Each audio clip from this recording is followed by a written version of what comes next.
If there is one thing I geek out more on than Dune or Lord of the Rings or anything Viking related, it is a good, hearty, juicy declutter. I love decluttering so much. It gets me so excited. It is literally my favorite game to do. I nerd out on it so hard.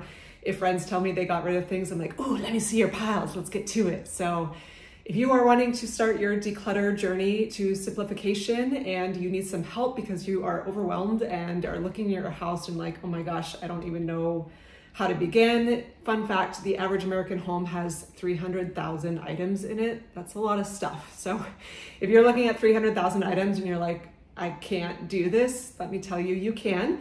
I've got some tips today to help you out. So without further ado, let's get to another list. I had no paper in my house because I finished a journal. So I was like doing all these videos on scrap pieces of paper from work, but I got a new journal. Isn't she beautiful?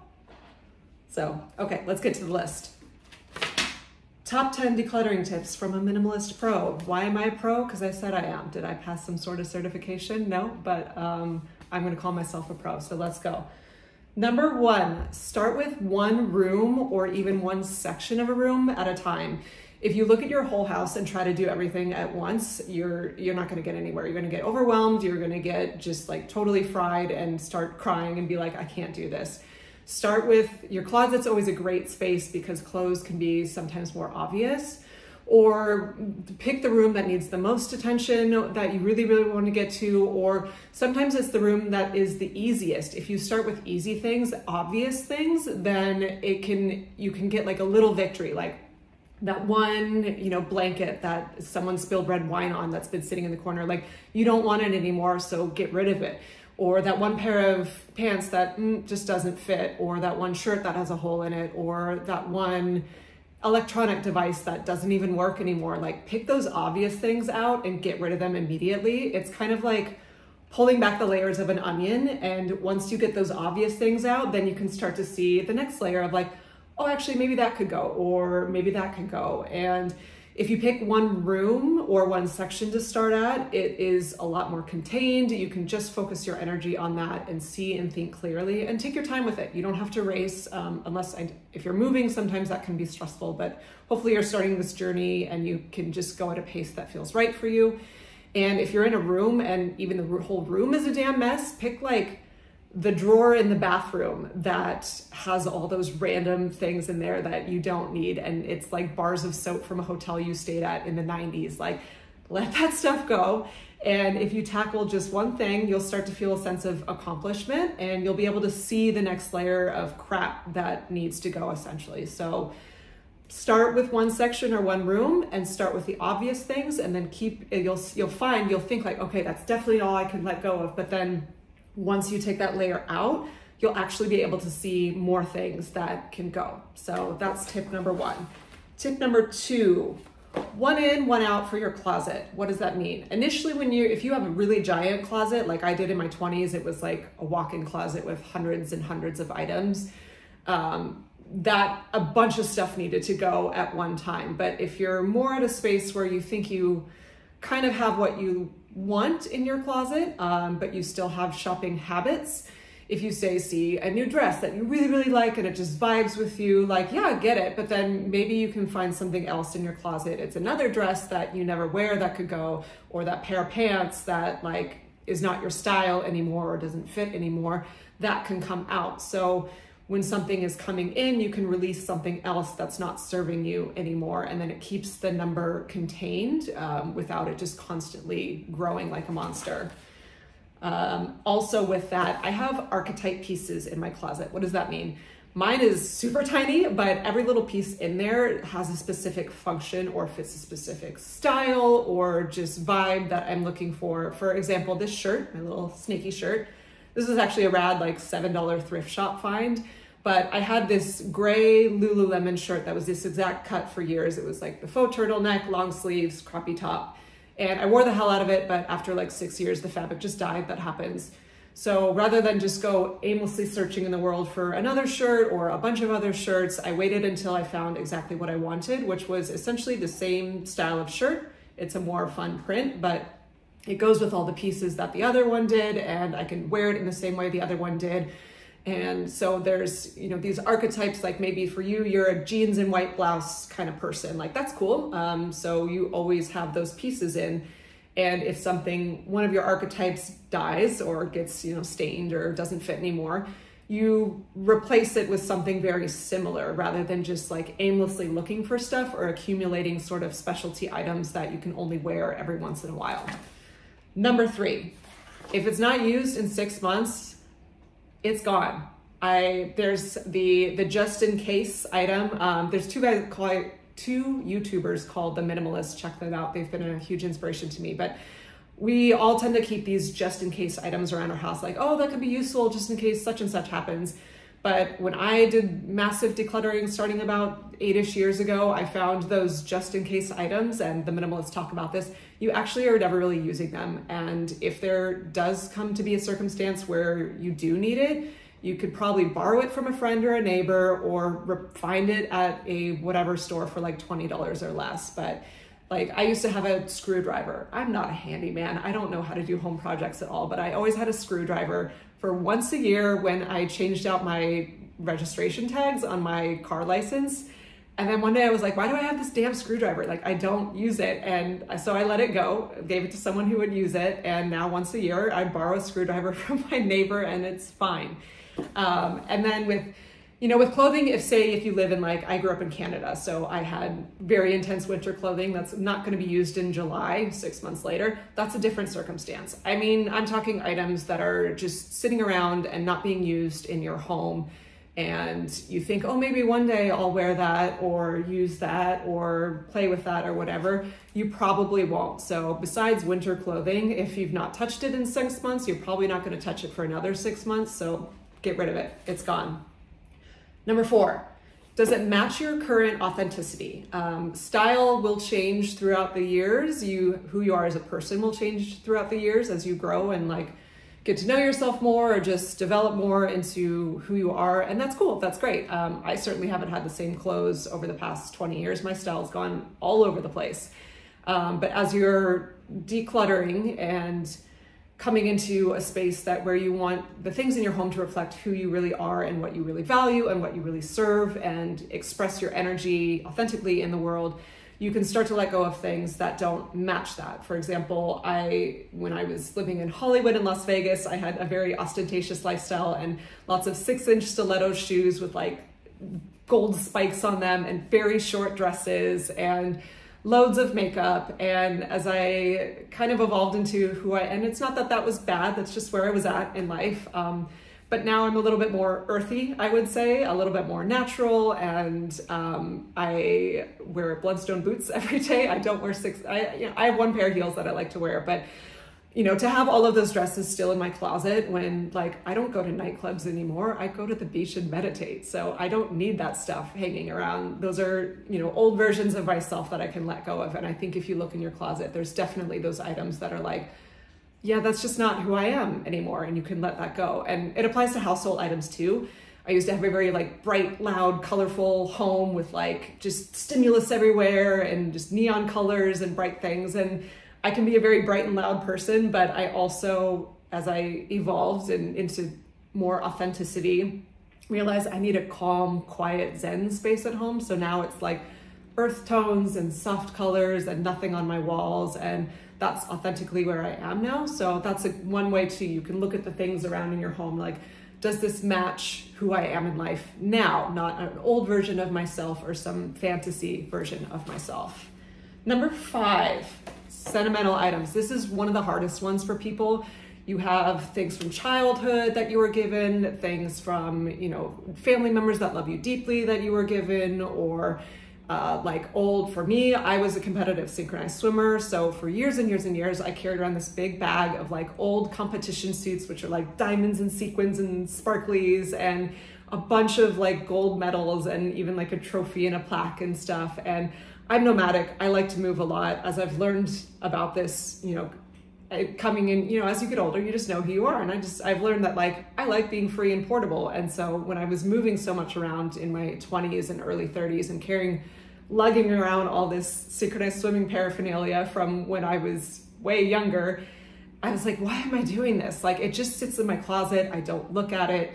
But it did mean a lot to me. That was a very cool and special part of my life. So what I did is I took pictures of all of it and then I let it go. I donated the costumes to a synchro club I was teaching with, and then the medals, like I let them go. I mean, it's not like it's real gold. I let them go, but I have pictures of them if I ever want to revisit that. But another thing the minimalists say is, the memories, we tend to attach our positive memories. Nostalgia is wonderful. It's great to look back on your life and be like, wow, I'm glad that I had that experience or that relationship or whatever. But those memories are not in the things, they're in you. And, if you have struggles with memory, like that's what the pictures are for. But since I let go of all of those, old costumes and medals and everything, it doesn't change that I had those experiences and that I remember fondly on those experiences. And it was actually so much more freeing to let all of that go, because it's heavy and it was just sitting in my closet. And it's an attachment to the past. Like, I'm really glad I had that part of my life, but that part of my life is over. And so when you let go of old parts of the life, it can let in new and exciting things. So yeah, if you have a necklace that, say, your grandma who passed away gave you, but like you really don't like it and you really don't wear it, this is your call. You have to do what feels right for you. But if it just feels like something sitting around out of guilt, but it's just taking up space, or it's just really not useful, but you want to remember it, take a picture of it and then you can let it go. And so you can always remember it through the picture, but you don't have to have the physical heaviness of that item sitting around. Number 6, the Purgatory Pile. What is this? When you're letting go of things that it's hard to decide on. It's not the easy things. It's but I might wear that shirt again, or but that household item might be useful, or it might be good to have this, but I'm not sure, or you feel just tension about it. What I do with stuff like that is a purgatory pile. Oh, that's hard to say. Take it out of commission, take it out of your closet or out of the drawer or out of wherever it's sitting. Put it away in a bag, whether it's in your trunk, so it's ready to go to Goodwill, or just like in an area of your closet where it's like out of use, so to speak, and get used to life without it. Pretend like you're essentially functioning without that piece of clothing or that household thing, like it's gone. And 9 out of 10 times when I've done that, I've found, I really don't miss it. And so you get used to life without it, and then you can take it to Goodwill or whatever donation, or trash it if it's trash, whatever. So it lets you get accustomed to being without that piece, without binge purging. And then, that's what stops a lot of people from decluttering is they're like, well, what if I get rid of it and then I'm sad I got rid of it? And like, that can happen if you go on like a rampage. But for me, I have to say, for the thousands of things I've gotten rid of over the past 10-ish years, I can't name one that I'm like, shit, I really should have kept that. Once things are gone, it always just feels liberating. And for those few things where it's really, really hard to decide, especially if you're newer to this, I definitely recommend the Purgatory Pile technique, because you can get used to it. And then if after 6 weeks you're like, no, oh my God, I would have been so sad if I let go of that pair of shoes, like, okay, cool. So then keep them. They add value to your life. But you probably will find that after taking it out and removing it from the rotation, that you're like, I actually don't need that. And then when you let it go, there's much less anxiety with it. Number 7, classic Marie Kondo. Does it spark joy? I love that question.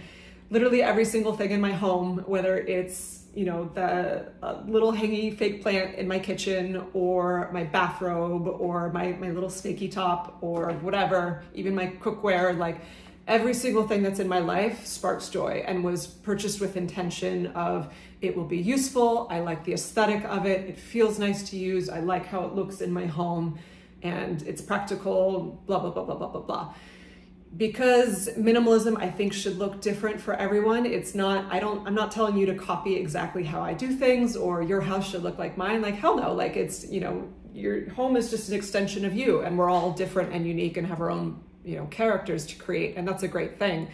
But when you're finding it out, rather than following someone else's prescription, like, use your own barometer, like pick it up in your hands and say, like, does this bring joy to my life? And, like my sister is a writer and she has tons and tons of books, and those all bring joy to her life. So yeah, that's awesome. Like, I don't keep books. That's not my thing, but I'm not a writer. And And everyone's different. Maybe you like to collect nickels or something. Like, cool, then if it's really adding value to your life, keep it. Don't just throw it out because someone's saying you should. It's just about being intentional with what you are keeping. So if you're on the fence with something, feel it, feel the vibration of it. Does it match to where you are and does it make you feel like excited to have or loving? Then yeah, keep it. If it's just kind of neutral, like if it's not a hell yes, then it's a hell no. If it's like, that's okay, I would let it go. For example, I went into Barnes & Noble yesterday to get a new journal, and something as simple as a journal, which is like, okay, just grab a whatever. No, I'm intentional with all my purchases. So I had like 6 on the floor and I was sifting through them and like just sitting on the floor trying to pick out a damn journal. And then I found this one. She's so beautiful. But I literally I held it. I'm like, oh man, I'm so excited to like write on this and create ideas or like have verbal diarrhea when I need to let emotion out. But it's this little journal. I mean, it's a $20 journal. I could have bought like just a pad of paper, but this sparks joy to me. And so I was happy to purchase it and bring it into my life. So does it spark joy? Number 8, this is another helpful thing when letting go of sentimental items or things that were special or really expensive. You may not want it, but you feel that guilt, like, oh man, I spent like $800 on this purse. Like I should keep it because it's nice, but you don't ever use it or it doesn't match who you are anymore. Something that's helpful for that is to give it, like a dog or a cat that you maybe have to give away, give it to a good home, give it to a friend. They're like, man, I never use this purse anymore, but my friend Michelle would love this purse. And I've done that. And then you give it to your friend and they're like, oh my gosh, really? And they get so excited. And you know that the purse or whatever, is not going to waste. You know that person's going to love and enjoy it and they're your friends. So they're really going to appreciate it. So that makes it a lot easier to let go of something that was meaningful or expensive when you know it's going to someone that will really, really enjoy it versus just ending up in the trash or Goodwill or whatever. So give it to friends for good homes. Number 9, something else cool you can do is give directly to the homeless. When I was living in LA and going through a massive declutter phase, I had this like camping mat thing, and I love camping in the outdoors, but I was not in a phase in my life where I was doing that, and I don't like to do it alone. So I just it was just sitting in my closet taking up space, and I could have just chucked it to Goodwill or, Facebook Marketplace is also great, but I often don't have patience for that. But there, in LA, there's tragically a really, really large homeless population. So I drove around one day and found a gentleman. He was on the corner, and when you're approaching, of course, any person, everyone deserves your respect. So don't just throw it and say, here, maybe they don't want it. And if you don't feel safe, that's okay, then don't do it. But, everyone deserves dignity and respect in their own preferences. So say, hi, what's your name? Or I'm, so-and-so. It's very nice to meet you. I was wondering if you might like this blanket or this, pair of shoes or whatever. In this case, it was a sleeping mat. And so I asked him, and he was really, really excited. And I was like, wow, really? Yeah. I'm like, yeah, please, if it's yours, if you would like it. And so he took it and was super happy. And that felt nice. That felt like a direct impact of okay, I could have thrown this in the trash, but now this guy has something to sleep on in the night. So that's something, if that resonates with you, you can also try.